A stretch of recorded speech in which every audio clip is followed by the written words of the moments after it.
വാടക വീട്ടിൽ ദമ്പതികൾ രക്തം വാർന്ന് മരിച്ച നിലയിൽ കണ്ടെത്തി. ആലപ്പുഴ സ്വദേശികളായ സാജൻ, ഭാര്യ അനീഷ എന്നിവരാണ് മരിച്ചത്. ഭാര്യയെ കൊന്ന ശേഷം ഭർത്താവ് ആത്മഹത്യ ചെയ്തെന്നാണ് നിഗമനം. സംഭവത്തിൽ പോലീസ് അന്വേഷണം തുടങ്ങി. ശബ്ദമൊന്നും കേൾക്കാത്തതിനെ തുടർന്ന് വീട്ടുടമ മുകളിൽ കയറിയപ്പോൾ കണ്ടത് നടുക്കുന്ന കാഴ്ചയായിരുന്നു. മൃതദേഹത്തിനരികിൽ കരയുന്നവരുടെ പിഞ്ചു കുഞ്ഞിന്റെ കാഴ്ച ഏവരെയും വേദനപ്പെടുത്തുന്നതാണ്.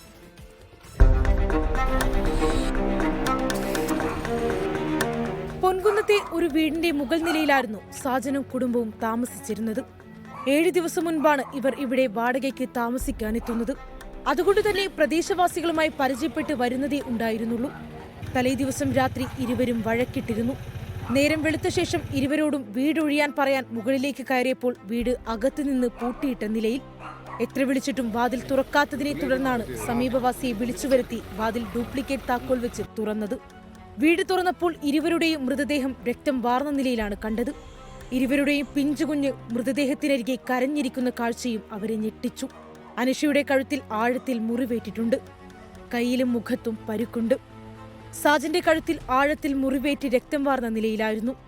അനുഷയെ കൊലപ്പെടുത്തിയ ശേഷം സാജൻ ആത്മഹത്യ ചെയ്തതെന്നാണ് പ്രാഥമിക അന്വേഷണത്തിൽ പോലീസിന്റെ നിഗമനം.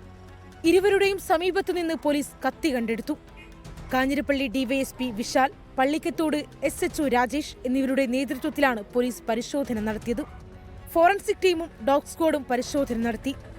വാഴൂർ കറുതോടിയിൽ എൽസമ്മ, തങ്കച്ചൻ ദമ്പതികളുടെ മകളാണ് അനുഷ. സാജനുമായുള്ളത് അനുഷയുടെ 2ാം വിവാഹമാണ്. ആദ്യ ബന്ധത്തിലെ മകൾ 10 വയസ്സുള്ള അഭീഷ അനുഷയുടെ മാതാപിതാക്കളുടെ കൂടെയാണ് താമസം. സാജൻ JCB ഓപ്പറേറ്ററാണ്.